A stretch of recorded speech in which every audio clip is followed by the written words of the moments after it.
Chapter 9. Life is dangerous. So out we go. It's a habit by now. Freak riding up high on my shoulders and using his little feet to steer me if I forgot where we're going. Not that we always know. Freak likes to make things up as he goes along. You think you're just walking down this ordinary sidewalk, and really you're crossing this dangerous bridge, the kind made of vines that hang up high in the air over a deep canyon, and when Freak makes it up, it seems so real. You're afraid to look down or you'll get dizzy and fall off the sidewalk. "Don't ever look down," he says. "Just keep your eyes closed." And then he puts his hands over my eyes and tells me to keep walking straight. "One foot," he says. "Now the next." I'm fighting to keep my balance, and his hands are making me dizzy. "One more step," Freak says. "Steady, steady. Now lift up your your foot. There, we made it." And he takes his hands away, and I see we've crossed the street. "Go east," he says when I get to the end of the block. "That way, mighty steed. Yonder lies the east." I go, "How do you know which way is east?" And then something is glinting in my eye, and Freak is showing me this little compass. The official Cub Scout compass? "That's a clever disguise so you don't actually know how valuable it is," he says. "This is actually a rare and valuable artifact passed down for generations. Lancelot used it, so did Sir Gawain, and for a time the Black Knight kept it on a chain next to his heart." I go, "So the Black Knight was a Cub Scout, huh?" And Freak laughs and says, "That way, we go to the east on a secret mission." We walk for miles, way beyond the pond and the playground and the school, and for a while we're going through this really ritzy neighborhood of big white houses and blue swimming pools. Freak keeps saying stuff like, "That's the Castle of Avarice," and "Yonder lies the bloated moat." And when we go under trees, he'll say, "Proceed with caution," or "All clear," depending on how low the branches are hanging. "We must be east," I say. "Have we got to Yonder yet?" Because my stupid feet are getting sore, but Freak pats me on the head and says, "Yonder always lies over the next horizon. You can look it up if you don't believe me." Oh, I believe you.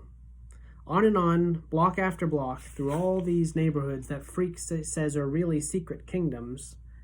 I'll bet we've gone 10 miles at least, because my legs think it's 100, and even as light as Freak is, he's starting to feel heavy. "We're almost there," he says. "Turn at the end of the block." "Where is it we're going?" "You'll see," he says, "and you will be amazed." Ahead there's this busy intersection, cars whizzing by, and it all seems sort of familiar. "Can we stop for a Coke?" I say. "Grim gave me $1. Big deal, but we can split it." Freak goes, "The net shall be your reward, faithful steed. Tinted sucrose and bubbles of air. Onward, onward to the fortress." It turns out the fortress looks like part of a hospital, which it is. The regular hospital is around in front, and there's this new building added on the back. Medical research, it says over the door, and I know because I made Freak spell it out. "Does that mean they do experiments and stuff?" Freak says, "Indeed they do." "What kind of experiments?" I ask. "Can you keep a secret?" he says. "Do you swear on your honor?" "Sure, on my honor." Freak is really excited. He's shifting around on my shoulders so much, I'm afraid he'll fall off. "That's not good enough," he says. "You need to swear by blood." "You mean like cut myself?" "Well, no," he says, and you can tell he's thinking about it real hard. "An actual incision is not necessary. It's the same thing if you just spit in your hand." "Huh?" "Saliva is like blood without the red," he says. "Do as I say. Spit in your hand." So I spit in my hand, just a little drop, but Freak says it doesn't matter how much. A single molecule would work, because it's the principle of the thing. "Now put your hand over your heart," he says. I put my hand over my heart. "Now swear on your heart that the data you are about to receive will be divulged to no one." I swear. Freak bends down and he's got his hand cupped around my ear and he's whispering. "Inside the research building is a secret laboratory called the Experimental Bionics Unit. The unit's mission is to develop a new form of bionic robot for human modification." "What's that?" I say. "Shh! Speak of this to no one, but at some future time as yet undetermined, I will enter that lab and become the first bionically improved human." "I still don't know what it means," I say. "Bionics. And please don't make me look it up in the dictionary. Bionics, Freak says. That's the science of designing replacement parts for the human body. You mean like mechanical arms and legs? That's ancient history, Freak says. The Bionics unit is building a whole new body just my size. Yeah? What'll it look like? A robot? A human robot, Freak says. Also, it will look a lot like me, only enlarged and improved. Yeah, right, I say. Let's go home. My feet are tired. Freak tugs at my hair. True, he says, with his voice getting high and excited. I've been in there in the special unit. I have to go every few months for tests. They've taken my measurements, analyzed my blood and metabolic rates. They've monitored my cardiac rhythms and my respiratory functions. I've already been x-rayed and CAT scanned and sonogrammed. They're fitting me for a bionic transplant. I'm going to be the first. I can tell he really means it. This isn't a pretend quest or making houses into castles or swimming pools into moats. This is why we came here, so Freak could show me where he's been. The place is so important to him. I understand this much, even if I still don't understand about bionics or what it means to be a human robot. Will it hurt? I ask, getting your parts replaced? Freak doesn't answer for a while, and then he says in his stern, smart voice, Sure it will hurt, but so what? Pain is just a state of mind. You can think your way out of anything, even pain. I'm pretty worried about the whole deal, and I go, But why do you want to be the first? Can't someone else be first? Isn't it dangerous? Life is dangerous, Freak says, and you can tell he's thought a lot about this. After a while, he kicks me with his little feet and he says, Home! Chapter 10, Rats, or Worse. One thing that happened over the summer, I grew even more. Grim takes a look at me one day and he goes, All that walking you do, it must be stretching out your legs. And carrying poor Kevin around, that seems to be putting real muscle on you. He's not that heavy. And anyhow, it's not fair that everybody always says, poor Kevin, just because he didn't grow. Grim gives me this long, sorrowful look, and then he clears his throat and he says, You're quite right. He is a rather remarkable boy.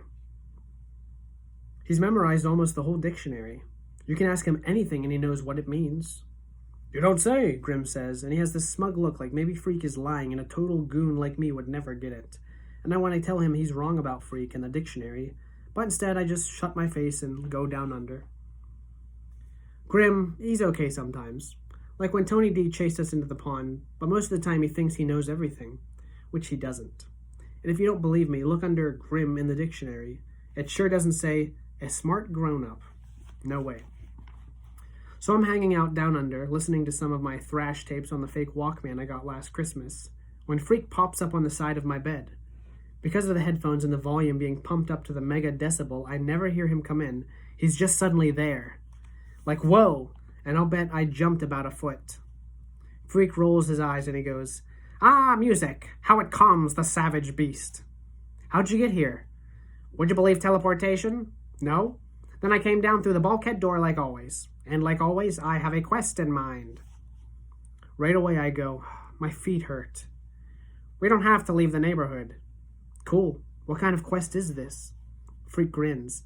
A treasure hunt. Except we don't really have to hunt because I already know where the treasure is. Where?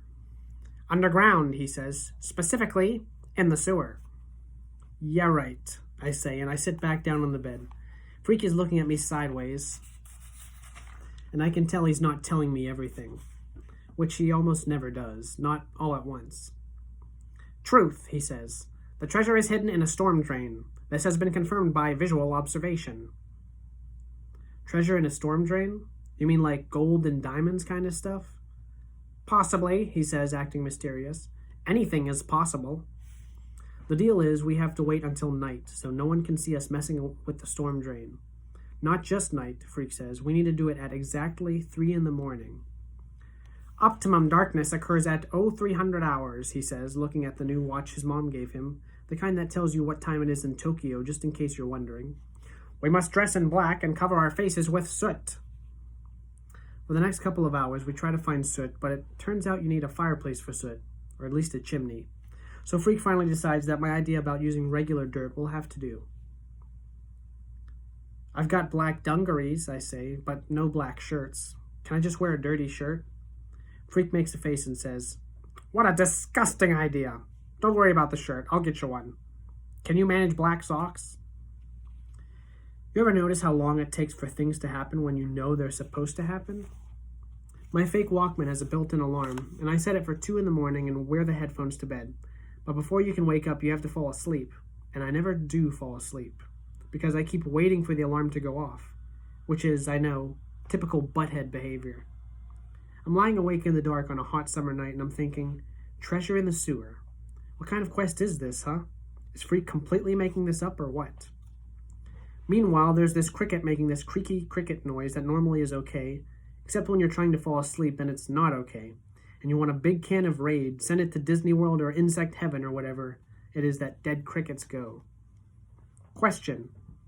How come Freak knows about this stuff in the storm drain? Question. How come we have to put dirt on our faces? Question. How come 3 in the morning? Question. How long do crickets live? Finally, I give up on the first 3 and work on the cricket problem, but the little critter is pretty clever.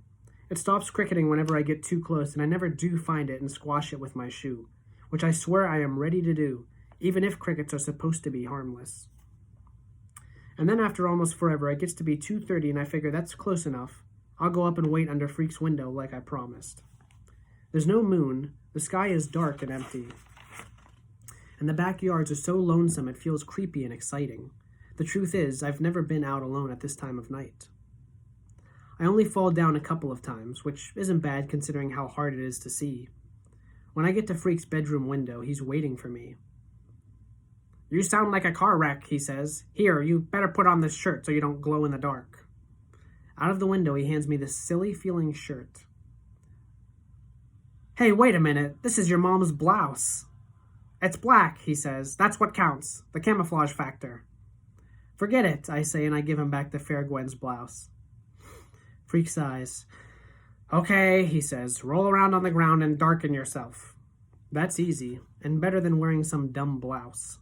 What about you, I ask when I'm covered with dirt, enough so I want to sneeze.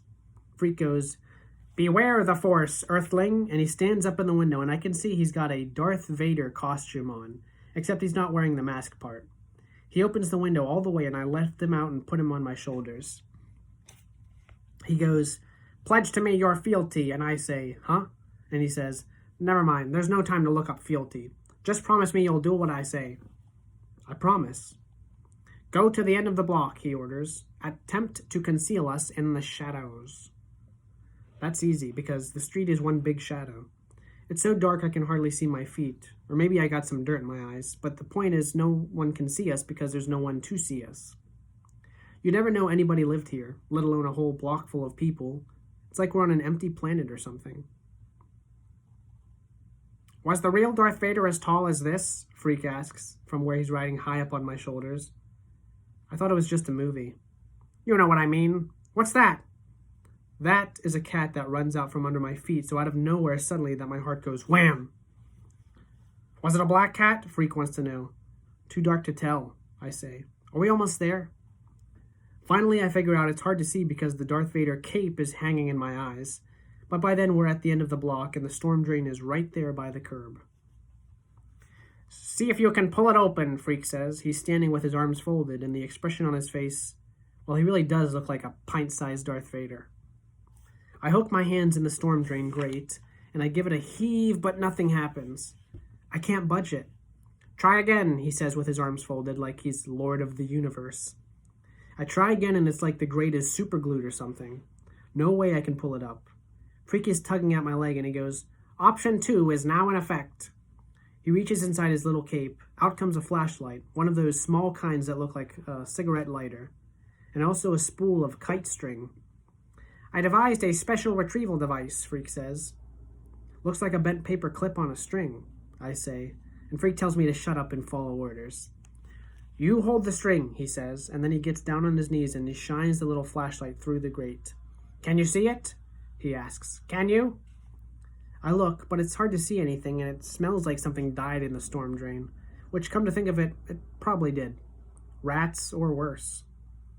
Down there, Freak says. The beam is hitting it right now. That's just a piece of junk. Wrong, Freak says, real fierce. It looks like a piece of junk. It may very well contain fabulous wealth. Drop the line down and see if you can hook it. I'm thinking, boy, what a butthead. Rolling in the dirt for this little Darth Vader so he can play pretend games in the middle of the night. But I do what he asks. I drop the hook down, and much to my surprise, it actually hooked something, so when I pull up on the kite string, I can see what it is. A purse, I say. Looks like a grotty old purse. Careful, Freak says. Pull it up to the grate so I can grab the strap. I bring it up an inch at a time, and Freak, manages to get his small hands down through the grate and grab hold of the soggy old purse, and then he almost drops it. I yank up on the kite string, and we both manage to squeeze the slimy purse up through the bars. Phew, mission accomplished, Freak says. The old purse is torn and wet, and I don't want to touch it unless I have gloves on. Gross, I say. Somebody must have flushed this down the toilet. No way, Freak says. I saw one of Tony D's punks stuff it down there yesterday morning. Yeah? They must have stole it. No doubt, Freak says, and he opens the clasp and he points his little light inside the purse. By now I know there isn't going to be any treasure, but still, this is pretty cool. Recovering stuff that Blade's gang ripped off from some little old lady or whatever. A wallet, Freak says, and he flips open this cheap-looking wallet, the kind that's made to hold credit cards. There's no money inside, but there is a plastic ID card, and on the plastic card is a lady's name. Loretta Lee, Freak says. I'll bet you anything she's a damsel in distress. Which, as it turns out, is almost true. The real deal is what she's a damsel who causes distress, which we find out the very next day.